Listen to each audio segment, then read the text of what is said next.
Cześć, jestem Dominika. Witam Cię na moim kanale dotyczącym rozwoju. Uprzedzam, że jeżeli wytrzymasz pierwsze 30 sekund, to będzie lepiej. Jak powszechnie wiadomo, wszyscy chcemy być zdrowi i mieć idealne nawyki. Ale niewielu z nas wie, jak wprowadzić je w życie tak, aby były możliwe do utrzymania. W internecie oraz literaturze możemy znaleźć mnóstwo nawyków, które możemy wprowadzić do naszego życia, ale niewiele jest źródeł dotyczących tego, jak to zrobić. Dziś przedstawię Ci jedną z najskuteczniejszych metod wprowadzania nawyków, tak zwaną metodę kotwiczenia. Zacznijmy od tego, czym w ogóle są nawyki. Nawyki to proste, powtarzające się czynności, nie wymagające wysiłku, które pozwalają na automatyzację naszych zachowań. Nawyk powstaje, ponieważ nasz mózg uwielbia uproszczenia i oszczędności, więc automatyzuje wszystko najbardziej jak tylko można, żeby zaoszczędzić energię i usprawnić wykonanie danej czynności. Można powiedzieć, że nasze życie jest kształtowane przez nawyki. Na przykład brak aktywności fizycznej i jedzenie fast foodów skutkuje bardzo złym samopoczuciem, a pozytywne nastawienie i brak narzekania może zapewnić nam szczęście. Nawyki możemy podzielić na dobre i złe. I każdy z nas je ma. Trzeba pamiętać, że to, co robimy każdego dnia, ma wpływ na nasz sukces, a nie to, co zrobimy raz. Dlatego tak dużo mówi się o samodyscyplinie. Nawyków można się nauczyć lub oduczyć, ale niestety nie możemy ich wyeliminować. Bardzo ważne przy zmianie nawyków jest to, aby pamiętać, żeby zawsze zastąpić negatywny nawyk jakimś pozytywnym. Nie możemy zostawić pustego miejsca, bo nasz mózg nie rozróżnia, który nawyk jest dobry, a który zły. I jeżeli pozostawimy to do decyzji naszego mózgu, on zadziała automatycznie i wrócimy po prostu do tego starego nawyku. Najważniejsze czynniki kształtowania się nawyków to tak zwany TED, żeby było łatwiej zapamiętać, czyli time, engagement i discipline, czyli czas, zaangażowanie i dyscyplina. Czas. Teoretycznie wykształcenie nowego nawyku zajmuje od 21 do 28 dni, ale to akurat jest kwestia indywidualna, bo może akurat po 3 dniach tak się w coś wkręcisz, że nie będziesz mógł lub mogła przestać. Punkt drugi to zaangażowanie. Chodzi o to, czy wiesz, w jakim celu wykonujesz ten nawyk. Dyscyplina. Tutaj chodzi o regularność i o silną wolę. Czyli czy potrafisz zmuszać się do czegoś kilka dni z rzędu oraz czy potrafisz sobie czegoś odmówić. Jak powstaje nawyk? Czyli tak zwana pętla nawyku. Mamy 3 etapy. Etap pierwszy. Wyzwalacz. Czyli coś, co powoduje, że wykonujemy ten nawyk. Na przykład czujemy jakąś emocję, zaistnieją jakieś okoliczności albo na przykład wybije jakaś godzina. Etap drugi to rutyna, czyli działanie, które wykonujemy w odpowiedzi na wyzwalacz. Etap trzeci to nagroda. I nagroda jest tutaj dla nas celem tego, dlaczego wykonujemy dany nawyk. Trzeba jednak być naprawdę bardzo świadomym tego, że nagroda w przypadku negatywnych nawyków nie pomaga. Bo jeżeli mamy jakiś negatywny nawyk, to oznacza, że jest w nas jakiś problem, który chcemy rozwiązać i ta nagroda jest dla nas takim, powiedzmy, rozpraszaczem. Na przykład, gdybyśmy analizowali powstanie nawyku palenia. Wyzwalaczem jest na przykład stres. Akcją jest zapalenie papierosa. I nagrodą jest w tym przypadku uczucie takiej ulgi czy ukojenia. To teraz przechodzimy do tej tajemniczej metody kotwiczenia nawyków.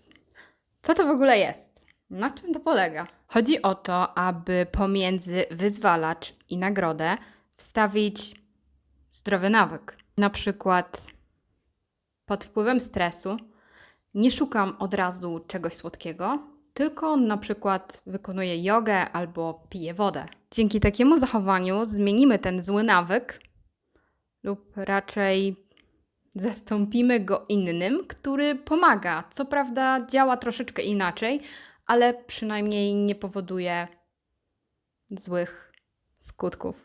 Chodzi o to, aby zakotwiczać jeden nawyk w kolejnym, tak aby ten pierwszy stał się wyzwalaczem dla drugiego. To jest pewnego rodzaju również taka oszczędność czasu, bo jeden zły nawyk możemy zastąpić 2, 3, 10. Przykład. Wyzwalacz. Biorę kąpiel. Nawyk numer 1. Czytam książkę. Nawyk numer 2. Robię jogę. Jaka jest nasza nagroda? Pójście spać. Właściwie to nie wiem, czy to ma dla Ciebie sens. Jeżeli uda nam się sprawić, aby nawyk pierwszy stał się wyzwalaczem dla nawyku drugiego, to stworzymy sobie taką mini rutynę, którą będzie łatwo zapamiętać i wtedy będziemy przechodzić od jednego nawyku do drugiego. A po kilku dniach po prostu się do tego przyzwyczaimy. Oczywiście jest to trochę manipulacja naszym umysłem, ale robimy to w dobrej wierze. I przecież nikt Ci nie narzuca, jakie nawyki masz wprowadzić, możesz sama zadecydować o tym. Warto również mieć jakiś cel, gdy wprowadzamy te nowe nawyki, bo cel wyznacza nam kierunek, w którym chcemy iść. Ale pamiętaj, że nie chodzi o skupienie się na celu, tylko na małych krokach, które do niego nas doprowadzą. Bo cała teoria wprowadzania nowych nawyków opiera się na samodyscyplinie. Samodyscyplina jest systemem, który w przypadku, gdy jest regularnie powtarzany, może doprowadzić nas małymi krokami do tego konkretnego celu. Więc jak zbudować ten system samodyscypliny tak, aby działał? Pewnie nie powiem nic odkrywczego, ale na początku musisz się zmuszać przez pierwszych kilka dni do tego, aby wykonywać te swoje nowe nawyki.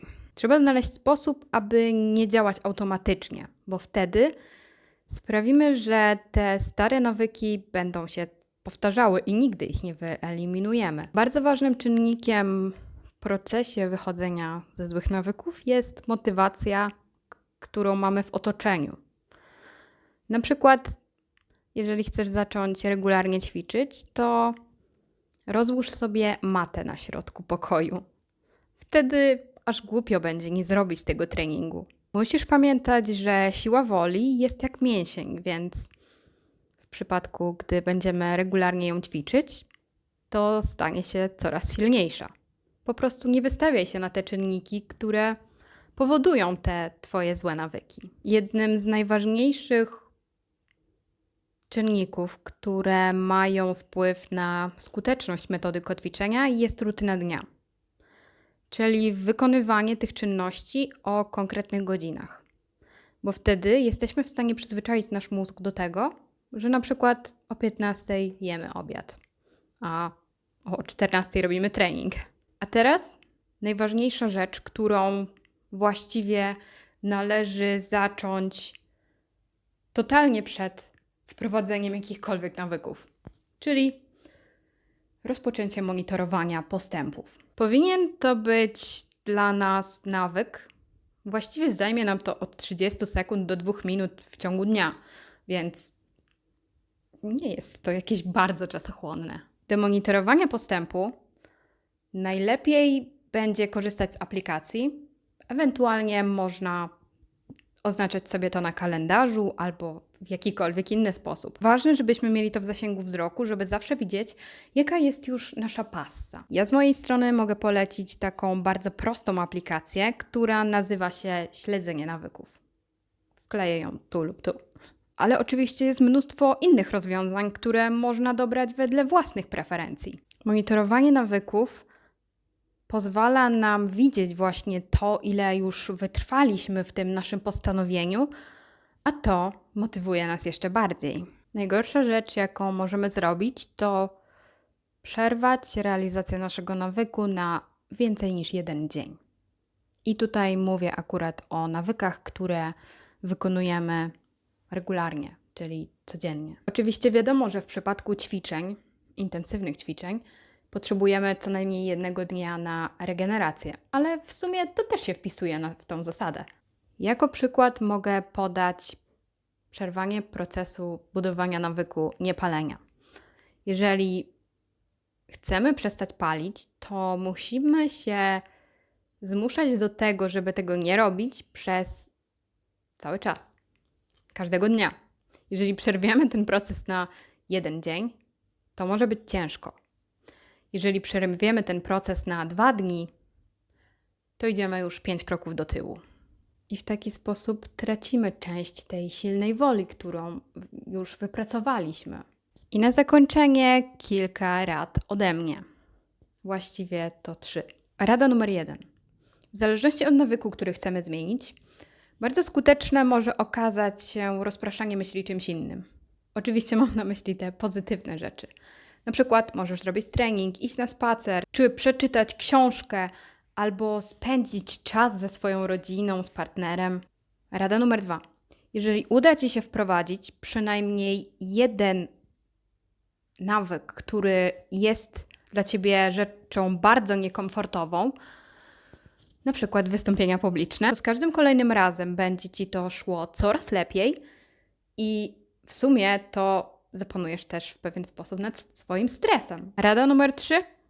Samodyscyplina jest najważniejszą rzeczą, którą możesz się nauczyć i właściwie najbardziej przydatną, niezależnie od dziedziny życia.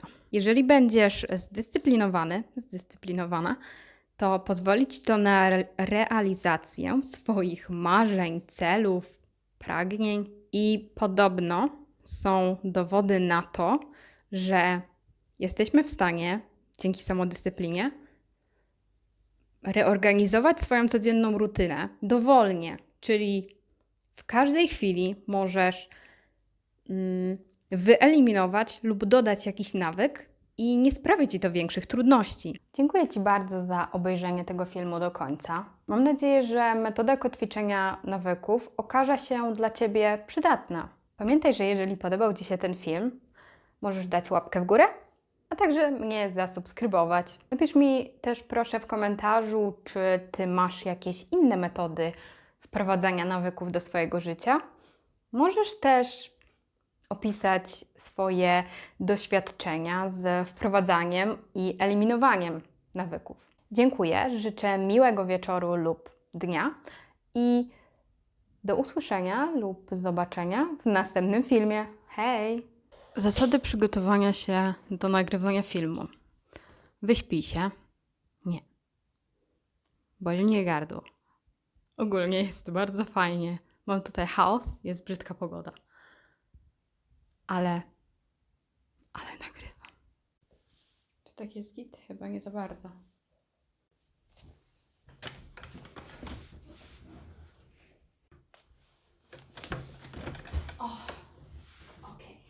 Okej. Gdzie ten mikrofon? Ale poplątało mi się wszystko. Let's check this out. Hello. Nawyków można się Jeszcze raz. Cięcie.